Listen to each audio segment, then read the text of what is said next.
لیکن ارکان اسلام میں زکوٰۃ کو اہم کیوں نہیں سمجھتے؟ پیارے رسول صلی اللہ علیہ وآلہ وسلم فرماتے ہیں، ابو ہریرہ اس حدیث کے راوی ہیں، فرماتے ہیں جس انسان کو اللہ رب العزت نے مال دیا ہو، من آتاہ اللہ مالا فلم یؤدی زکاتہ، اور وہ زکوٰۃ ادا نہ کرتا ہو، مثل لہ مالہ شجاعا اقرع لہ زبیبتان، ایک سانپ کی شکل میں وہ مال بنے گا اور وہ اس انسان کے گلے کا طوق بن جائے گا۔ وہ سانپ جس کی 2 آنکھیں ہوں گی اور اس کے گلے کا یہ طوق بنا ہوا، یہ کہے گا اس کی ان جبڑوں کو کھینچتا ہوا، پھاڑتا ہوا، چیرتا ہوا، انا مالو کا انا کنزو کا، میں وہ تیرا مال ہوں جسے تو سنبھال کے رکھتا تھا، انا کنزو کا، میں وہ تیرا خزانہ ہوں، سونا اور چاندی کی صورت میں ہوں، مال مویشی کی صورت میں ہوں، زرعی اجناس کی صورت میں ہوں، جنہیں تو غریبوں میں نہیں تقسیم کرتا تھا، یہ سانپ اس کو یہ سزائیں دے رہا ہو۔ اور ثم تلا، پھر آپ نے یہ تلاوت کی سورہ آل عمران کی ایک آیت، وَلَا يَحْسَبَنَّ الَّذِينَ يَبْخَلُونَ، جو بخل کرتے ہیں، کنجوسی کرتے ہیں، بخل سے کام لیتے ہیں، یہ مال ان کے گلے کا طوق بن جائے گا۔ اس لیے تو کہا ہے یہ مال اور اولاد یہ فتنہ اور آزمائش ہے، اگر تم آزمائش سے بچنا چاہتے ہو تو مال اور اولاد کی محبت میں اتنا آگے نہ نکل جانا۔ انما اموالکم واولادکم فتنہ، اللہ رب العزت نے قرآن مجید میں یہ ارشاد فرمایا ہے، سورہ توبہ ہے، اگر آپ زکوٰۃ کی ادائیگی کرتے ہیں تو زکوٰۃ کا معنی یہ ہے افزائش، بڑھوتری۔ جو زکوٰۃ کی ادائیگی کرتا ہے اللہ اس کے مال میں کمی نہیں آنے دیتا، بلکہ اس کا مال بڑھتا ہوا نظر آتا ہے، اور اسی طرح برکت ملتی ہے اس مال میں جس مال سے زکوٰۃ ادا کی جاتی ہو۔ زکاء الزر، برکت اور اضافے کا سبب یہ زکوٰۃ ہے۔ مجھے اور آپ کو چاہیے کہ اللہ رب العزت نے ہم پہ زکوٰۃ فرض کی ہے، اگر ہم اللہ سے برکتیں لینا چاہتے ہیں، اس کی برکات کو حاصل کرنا چاہتے ہیں، تو پھر ہمیں بر وقت زکوٰۃ کی ادائیگی کرنی چاہیے۔ مال پاک ہوتا ہے زکوٰۃ ادا کرنے سے، اور جو نہیں مال پاک کرنا چاہتا وہ زکوٰۃ ادا نہیں کرتا۔ خذ من اموالہم صدقۃ، ان کے مال سے، ان کے مال کو پاک کرنے کے لیے زکوٰۃ لو، صدقہ لو، تاکہ ان کا مال پاک ہو جائے اور ان کا تزکیہ ہو جائے۔ پتہ چلا جو زکوٰۃ ادا کرتا ہے اس کو فائدہ یہ ملتا ہے کہ اس کا مال پاک ہو جاتا ہے، اس کے مال میں اضافہ ہو جاتا ہے، اس کے مال میں برکتیں آتی ہیں، اہل و عیال میں بڑھوتریاں ہو جاتی ہیں، اس کو کسی اور چیز کی ضرورت نہیں رہتی۔ اور جو ادا نہیں کرتا اس کا مال ناپاک ہے، پاک نہیں ہے۔ کتنا بڑا نقصان ہے کہ ایک بندے کا مال ہی پاک نہیں، اور جس بندے کا مال پاک نہیں ہے ایسے ہی سمجھ لے کہ بندہ ناپاک ہے اور نماز ادا کر رہا ہے، اور ناپاک آدمی کی نماز ہو جائے گی؟ بے وضو بغیر طہارت کے انسان کی نماز نہیں ہے۔ اللہ رب العزت نے دوسرے مقام پر ارشاد فرمایا، یہ دیکھیں کہ ترتیب، حسن ترتیب کو چیک کریں، جہاں نماز کا حکم ہے وہیں زکوٰۃ کا حکم ہے، اور قرآن مجید میں متعدد بار، تقریباً 82 بار اللہ رب العزت نے صرف زکوٰۃ کا لفظ بولا ہے، زکوٰۃ کا۔ اللہ تعالیٰ ایک بار بھی کہہ دیتے تو ہمیں اس کی اہمیت کا اندازہ تھا کہ بہت اہم ترین رکن ہے۔ جس طرح نماز کے بغیر اسلام کے ارکان مکمل نہیں، زکوٰۃ کی ادائیگی کے بغیر بھی اسلام کے ارکان مکمل نہیں ہیں۔ 82 بار حکم کیا، اور نماز کے متصل فوراً بعد زکوٰۃ کی ادائیگی کا حکم دیا، کہا وَأَقِیمُوا الصَّلَاةَ وَآتُوا الزَّکَاةَ، نماز ادا کرو، زکوٰۃ کی ادائیگی کرو۔ یہ مالی اور بدنی عبادتیں ساری اللہ کے لیے ہیں۔ اگر تم چاہتے ہو نا کہ ہمیں حقیقت میں ایمان مل جائے تو زکوٰۃ ادا کرنے والا، نماز پڑھنے والا حقیقت میں مومن ہے، سچا اور پکا مومن ہے۔ اور اس کے برعکس جو نماز نہیں پڑھتا، جو زکوٰۃ کی ادائیگی نہیں کرتا، وہ کیسا ایماندار ہوگا؟ اس کے ایمان کا کیا حال ہوگا؟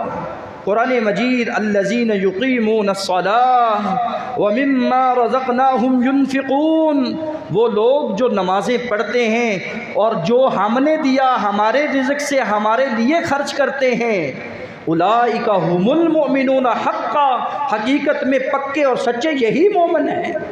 یہ اللہ رب العزت گارنٹیاں دے رہے ہیں میرے اور آپ کے ایمان کی۔ جب اللہ رب العزت مجھے اور آپ کو سچا اور پکا مومن قرار دیتے ہیں، زکوٰۃ کی ادائیگی پر، نماز کی ادائیگی پر کیا حال ہوگا اس شخص کا، اس جاہل کا جو نماز تو پڑھتا ہے، زکوٰۃ ادا نہیں کرتا، زکوٰۃ کو فرض نہیں سمجھتا، زکوٰۃ کا تارک ہے، زکوٰۃ کا منکر بنا ہوا ہے۔ اس کے ایمان کا کیا عالم ہوگا؟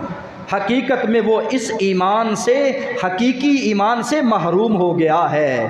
حقیقت میں وہ ایمان سے محروم ہو گیا ہے جو زکوٰۃ کا منکر بن گیا ہے۔ تھوڑا نقصان ہے کہ انسان سے ایمان کی دولت چھن جائے، بندہ اپنے نقصان کو سمجھے، میرا مال چھن گیا، میرا مال چوری ہو گیا، میرا مال ہلاک ہو گیا، جل کر راکھ بن گیا، اس کو تو نقصان سمجھتا ہے۔ ایمان ختم ہو جائے، ایمانی لذت سے محروم ہو جائے، کیا یہ نقصان نہیں ہے؟ اللہ تعالی حقیقی ایمان جو زکوٰۃ کی ادائیگی میں ہے، اللہ تعالیٰ یہ ایمان ہم سب کو نصیب فرمائے۔ اگر آپ چاہتے ہیں کہ ہمیں کوئی خوف غم نہ ہو، آپ خوف اور غم سے نجات چاہتے ہیں، تو آپ نے 2 خطبات جمعہ میں یہ آیت بار بار سنی ہے، ان الذین آمنوا، جو ایمان لائے، ایمان کے ساتھ صالح عمل کیے، نمازیں پڑھی، زکوٰۃ ادا کی، ان کا اجر اللہ کے پاس ہے۔ لا خوف علیہم ولا ھم یحزنون، نہ خوف ہوگا نہ غم زدہ ہوں گے۔ پتہ چلا جو زکوٰۃ کی ادائیگی کرتا ہے وہ خوف سے بھی پاک ہو گیا ہے، وہ غم سے بھی آزاد ہو گیا ہے، اس پر کسی قسم کا نہ دنیا میں کوئی خوف ہوتا ہے نہ کل قیامت کے دن کوئی خوف ہوگا۔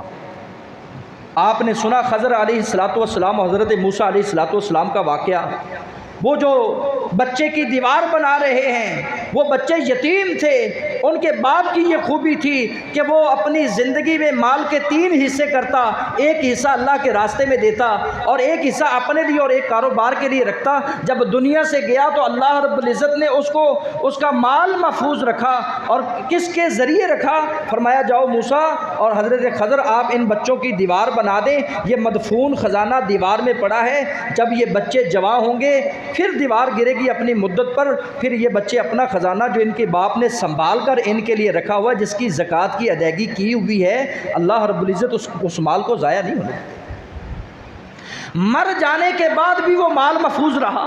پتہ چلا یہ حقیقت میں یہی حقیقی سرمایہ ہے، یہی جمع پونجی ہے جو انسان کے مر جانے کے بعد بھی اس کی اولاد کے کام آتی رہتی ہے۔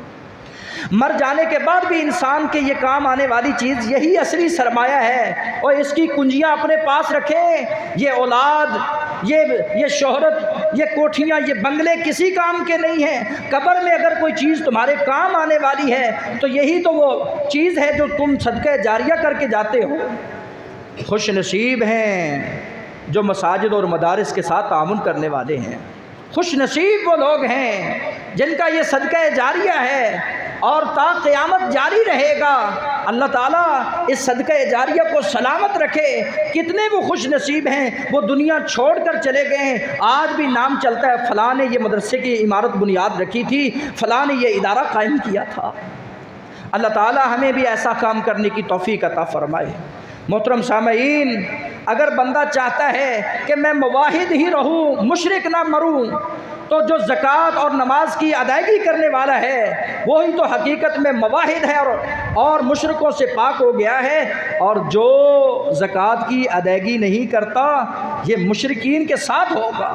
وَوَيْلٌ لِّلْمُشْرِكِينَ الَّذِينَ لَا يُؤْتُونَ الزَّكَاةَ، ویل ہے ان مشرکوں کے لیے جو زکوٰۃ کی ادائیگی نہیں کرتے۔ یہ قرآن ہے اللہ رب العزت کا۔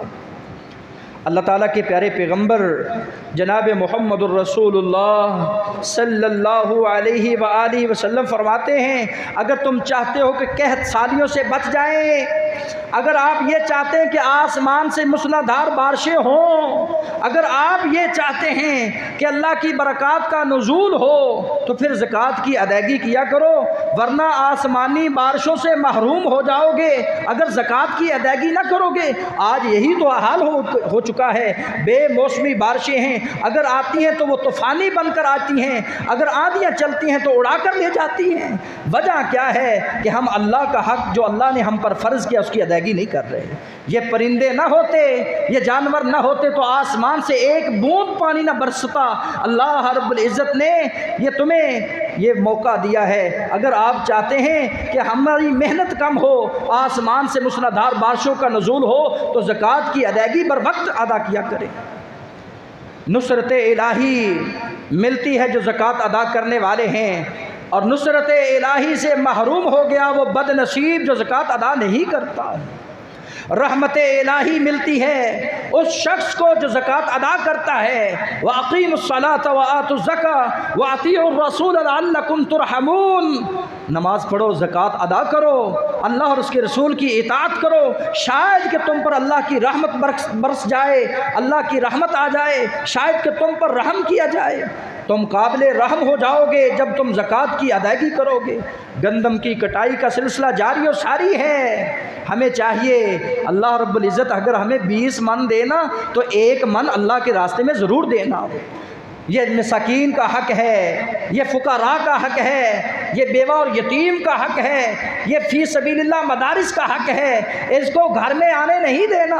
بھائیو ہم فروٹ لے کر آتے ہیں، فروٹ کے چھلکے ہم نہیں کھاتے، فروٹ کھا جاتے ہیں، اس کو وزن میں لے کر آتے ہیں، یہ اس کو پھینک دیتے ہیں، یہ ہمارے قابل نہیں ہے جی، ہمارے استعمال کے لائق نہیں ہے جی، اس کو ہم پھینک دیتے ہیں۔ اور اندازہ لگائیں اگر آپ 20 من فروٹ لے کر آئیں گے تو اس کے چھلکے کتنے بنیں گے؟ تو آپ کو تو اللہ رب العزت نے 2.5% کا کہا ہے، 100 روپیہ آپ کے پاس ہے تو 2.5 روپے بنتی ہے، 1000 روپے ہے تو یہ تھوڑے روپے بنتے ہیں، آپ کے پاس 1,00,000 روپے ہے، اس میں 2500 روپے آپ نے اللہ کے راستے میں ادا کرنا ہے۔ یہ 2500 روپے لاکھ میں کیا قدر و قیمت رکھتا ہے، اس کی کیا ویلیو، کیا حیثیت ہے؟ یہ چھلکوں سے تو کئی گنا کم ہے۔ ہم چھلکوں کو کتنے وزن میں لے کر آ جاتے ہیں، فروٹ کتنا مہنگا گھر میں آ جاتا ہے لیکن کبھی چھلکا نہیں کھاتے۔ زکوٰۃ کیوں کھا جاتے ہیں؟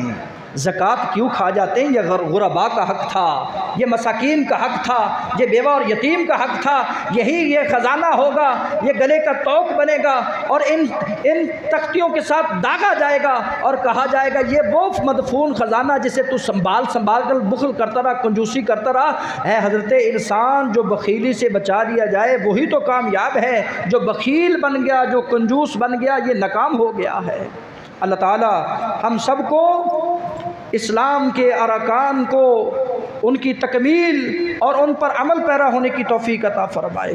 محترم سامعین حضرات، اگر آپ چاہتے ہیں کہ دنیاوی آفات سے ہم بچ جائیں تو وہ باغ والوں کا قصہ آپ کے سامنے ہے جو سورہ القلم میں اللہ رب العزت نے جاری کیا۔ جن کا باپ نیک تھا وہ صدقہ خیرات کرتا، بیٹوں نے کہا نہیں کرنا، باپ مر جاتا ہے، اللہ رب العزت نے دنیا کی آفت آگ کی صورت میں بھیجی، اس باغ کو جلا کر راکھ کر دیا۔ وہ کہتے راستہ بھول گئے، نہیں ہم نے اپنی جانوں پر ظلم کیا ہے، اللہ کسی پر ظلم نہیں کرتے، ہم نے اپنے نوالوں کو خود چھینا ہے، اللہ کسی کا نوالا نہیں چھینتے۔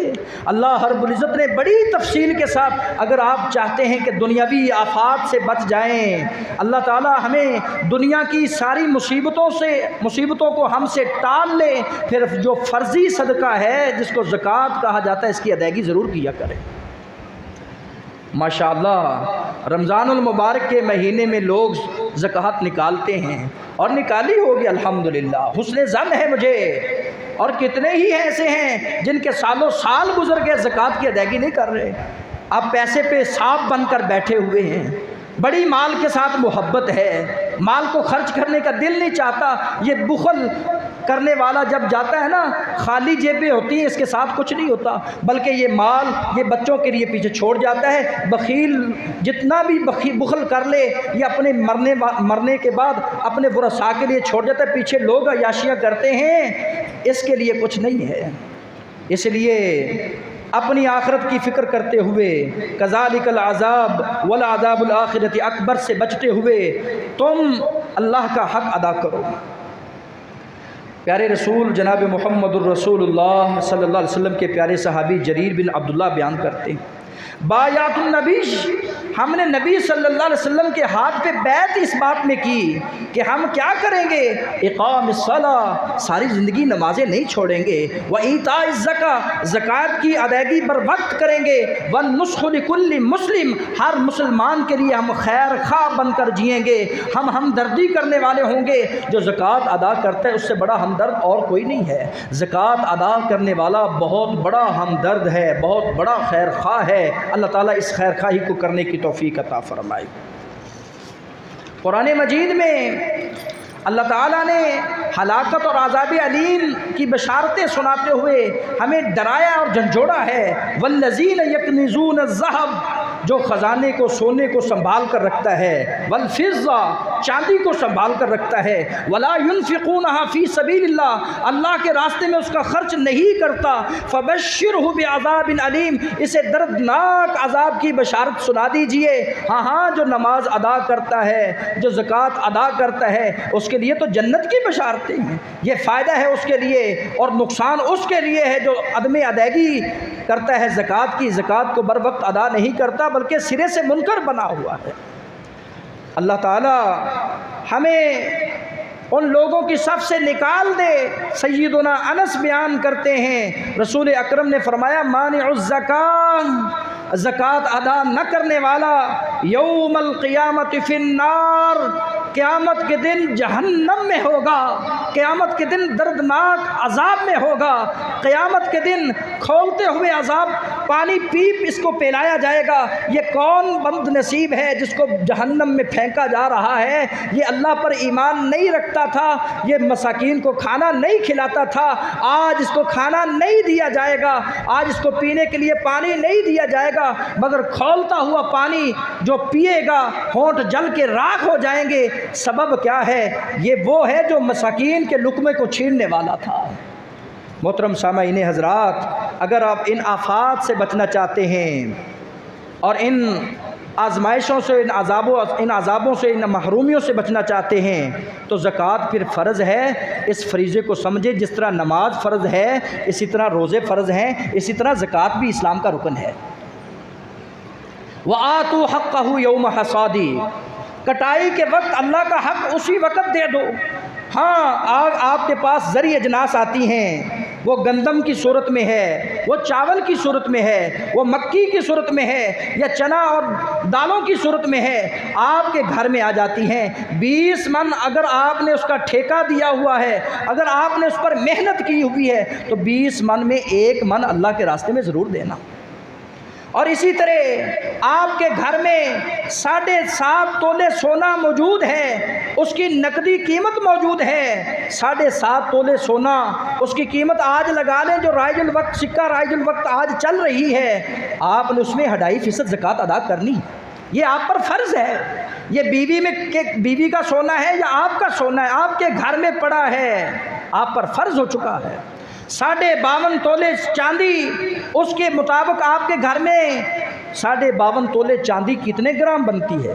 52.5 تولے چاندی 612 گرام بنتی ہے، اور 612 گرام کی قیمت آپ کے گھر میں پڑی ہے، 612 گرام چاندی آپ کے گھر میں پڑی ہے۔ 52.5 تولہ چاندی اور سال گزر چکا ہے، زکوٰۃ فرض ہو چکی ہے، ورنہ یہی سونا اور چاندی کی سلاخیں بنا کر داغا جائے گا، اور یہ سانپ اور بچھو بن کر کاٹیں گے، اور گلے کا توق بن کر کہیں گے انا مالک انا کنزک، میں وہ تیرا خزانہ، وہ میں تیرا مال ہوں جسے تو سنبھال کر رکھا تھا۔ آپ کے گھر میں جانور ہیں، آپ کے گھر میں 30 گائیں ہیں، تو آپ نے 1 سال کا بچڑا اللہ کے راستے میں دینا ہے۔ آپ کے گھر میں اونٹ ہیں، اونٹ کی آپ نے زکوٰۃ ادا کرنی، 5 اونٹوں پہ 1 بکری ادا کرنی ہے، یہ فرض ہے۔ اور اسی طرح گائے آپ کے گھر میں ہیں، آپ نے گائے کی زکوٰۃ ادا کرنی ہے۔ سونا اور چاندی گھر میں ہے، آپ نے اس کی زکوٰۃ ادا کرنی ہے۔ اگر آپ کے گھر میں گندم آ جاتی ہے، یہ ہر گھر کی ضرورت بھی ہے، ہر گھر میں یہ موجود ہوتی ہے، 20 من اگر آپ لے کر آتے ہیں، زکوٰۃ کی ادائیگی سے ڈرتے ہوئے، عشر زکوٰۃ سے لوگ بچتے ہوئے کہتے ہیں چلو 19 من لے جاتے ہیں، بچ جائیں گے۔ اللہ تعالیٰ آپ کی نیتوں کو جانتا ہے، یہ نیتوں میں فطور نہ ڈالا کریں۔ یہ 1 سال کے بعد کٹائی کا موسم آتا ہے، تو اگر اللہ آپ کو توفیق دیتا ہے تو آپ اس کا حق پورا پورا ادا کریں، یہ اس کا دیا ہوا مال ہے۔ کیوں؟ کل قیامت کا دن ہوگا، نہ بیع، نہ تو کوئی وہاں خرید و فروخت ہوگی، نہ کوئی سفارش ہوگی، نہ تجارت ہوگی۔ اس سے پہلے موت کے آنے سے پہلے یہ خرچ کر لیں، یہی اصل سرمایہ، یہی اصل پونجی ہے۔ اللہ رب العزت ہمیں اسلام کے ارکان کو سمجھنے کی توفیق عطا فرمائے، زکوٰۃ کی بر وقت ادائیگی کرنے کی اللہ توفیق عطا فرمائے، اور جو زکوٰۃ کو ادا نہیں کرتے اللہ تعالیٰ ان کو نقصانات سمجھ کر بطور عبرت سبق حاصل کرنے کی اللہ توفیق عطا فرمائے۔ سبحان ربک رب العزت عما یصفون وسلام علی المرسلین والحمد للہ رب العالمین۔